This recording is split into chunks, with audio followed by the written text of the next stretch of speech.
in audio.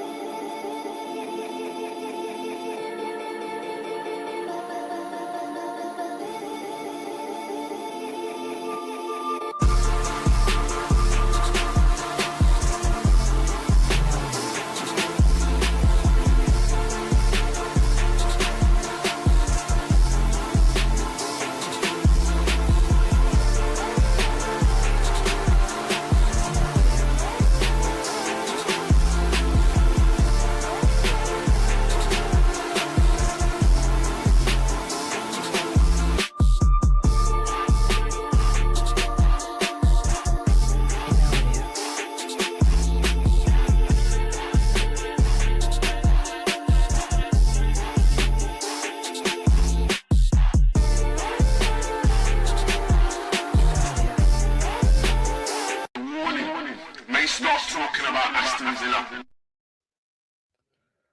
I said it at the start of the game. Anything's possible. Anything's possible! I also said, It's time! and Aston Villa did what was necessary. Aston Villa 4, Nottingham Forest 0, 4-1 on aggregate.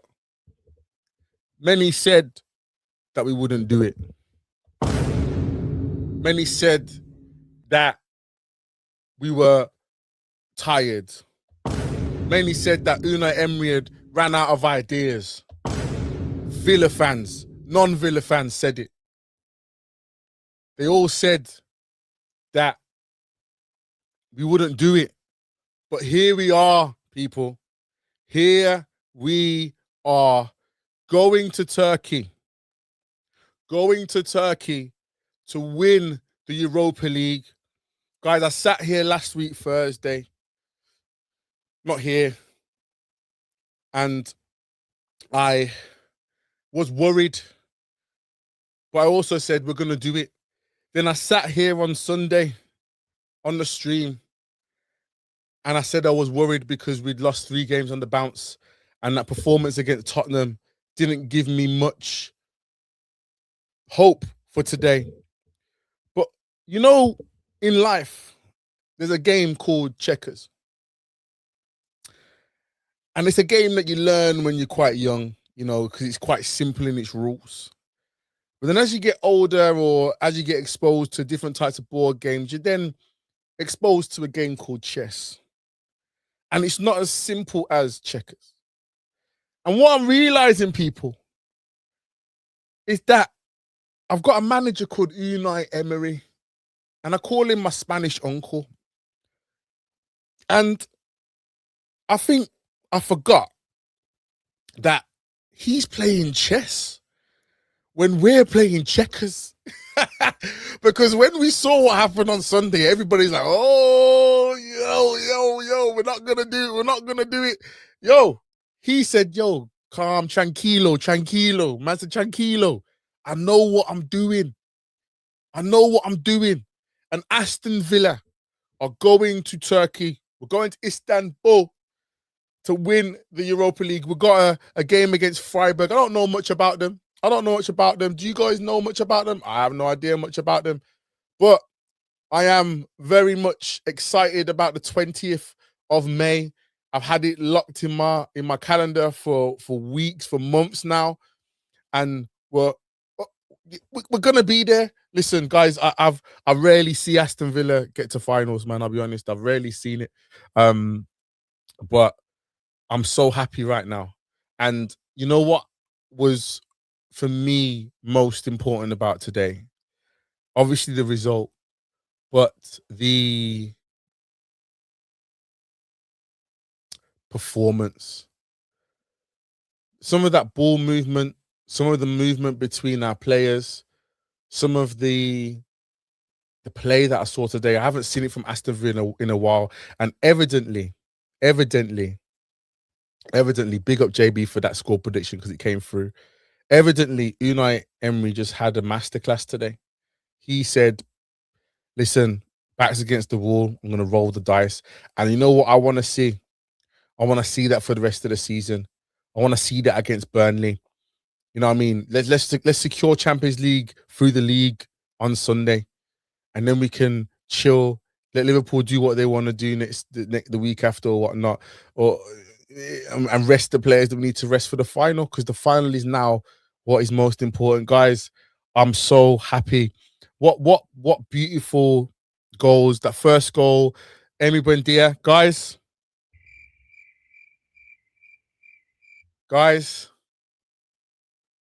My bad, my bad, my bad.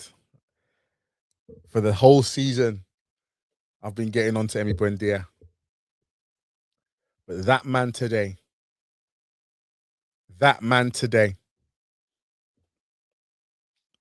my bad. He showed up today. He showed the quality that he has. He showed who he was as a player and is as a player. That little play in the lead up to the first goal, you know, the playing the ball between his feet and to get through the two guys, and then the delayed pass to Ollie Watkins. And big up to Watkins, you know, he had a facial injury and he still scored the goal.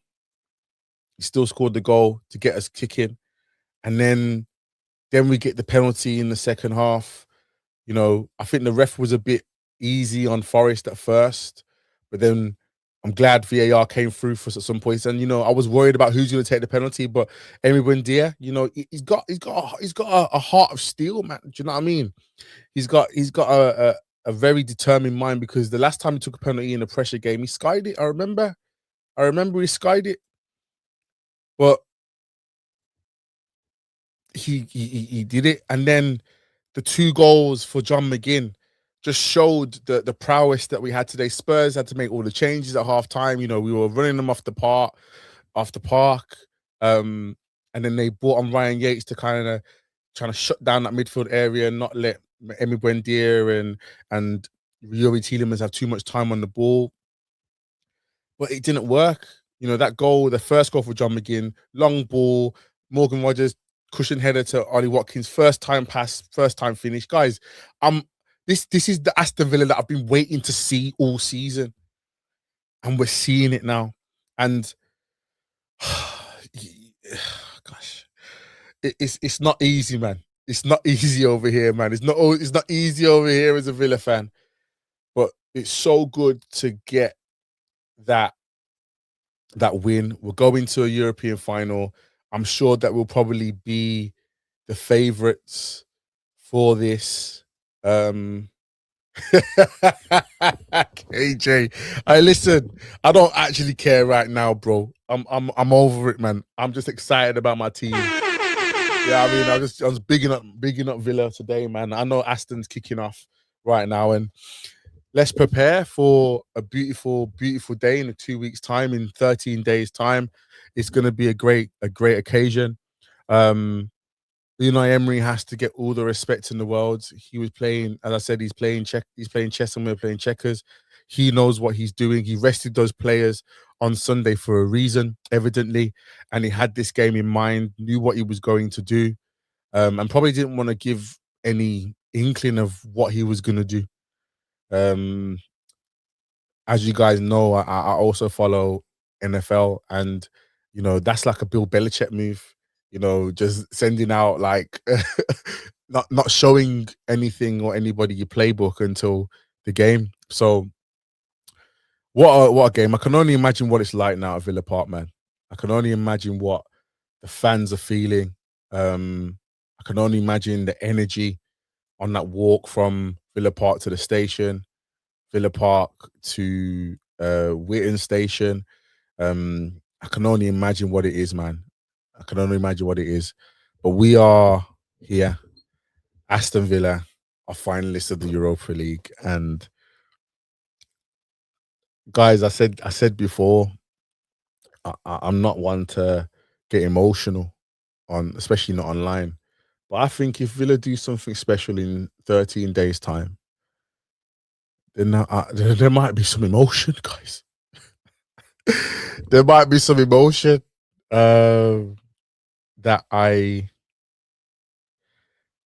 obviously it's not something that I've experienced in my lifetime for Villa. So let me not get ahead of myself. I think it would be great for us to just lock in Champions League regardless on Sunday. We still got a big game on Sunday. And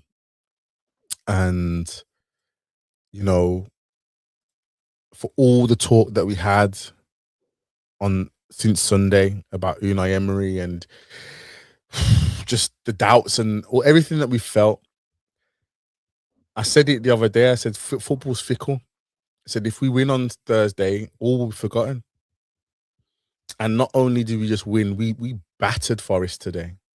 We absolutely wiped them off the park. So I'm just extremely happy. Guys, I haven't even said anything. I haven't even said that to smash the like button and sub to the channel. Adam, it will be 5 if he wins. I think it's 5 if he wins with us. Yeah. And God, I'm actually lost for words now. Like I think it's starting to sink in. And you know, a lot like there's fans in this country that, you know, I wouldn't say they're used to it, but they get this experience more, and so they may not feel this same feeling. We don't get to experience it a lot. And in the last few years as Villa fans, we've experienced semi-final after semi-final and never got over the hurdle, and it just feels really great to get past the hurdle. So big up to the boys, guys. We still got a job to do. We've still got a job to do. There's no point getting excited now and not finishing the job. But big up to the players, man. You know, there was the outstanding performances today. Victor Lindelof, I think he has been probably the most underrated signing that we've had this season. When he's come in, he's actually done so well. He's had 1 or 2 shaky games, but when he's been put into the game, or when he started, and there was that period where Pau Torres and I think Mings were injured, and it was Konsa and Lindelof. And Lindelof came in and just really just steadied the ship. I think he was amazing today. And is it an option for us to look at this for the rest of the season? I think his presence allowed for Matty Cash and Digne to play higher up the pitch, which helped them. I think that system that was employed by having that 3 at the back, per se, with Tielemans really, really, really deep, pause. And then so you had Tielemans, then you had McGinn, Brentier, then you had Ollie Watkins and Morgan Rogers there, and then you had the 2 white. It was just really, really, really, it was really nice to see. I've not seen us play this way for a while. Again, yeah, Duncan is 3-5-2 the way.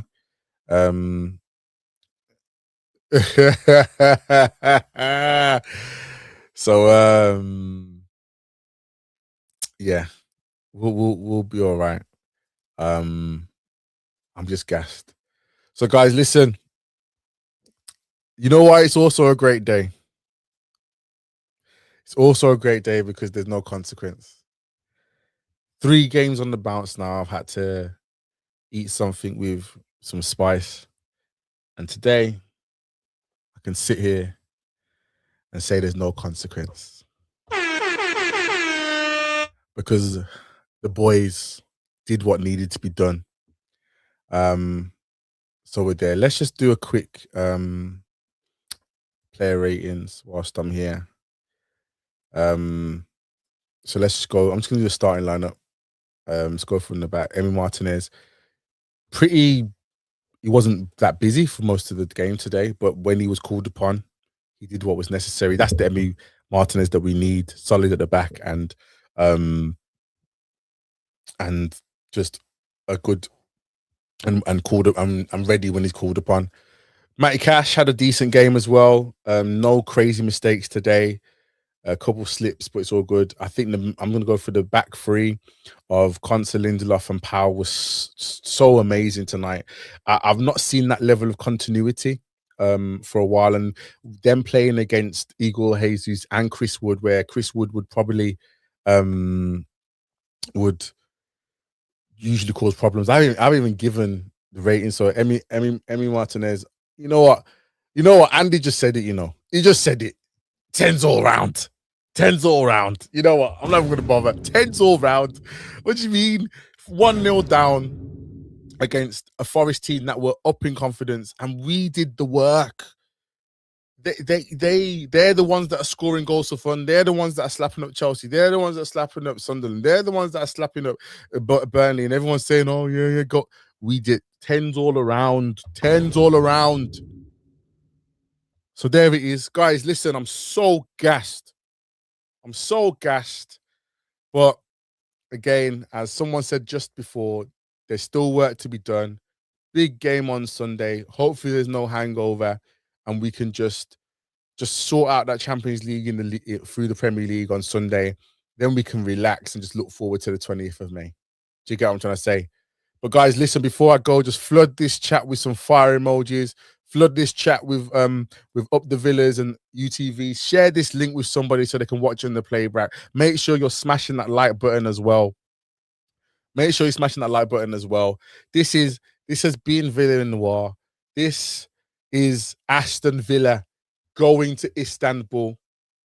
Yeah? Going to Istanbul. And we go from there. But as always, guys, as always, Up the Villa. Peace. God bless.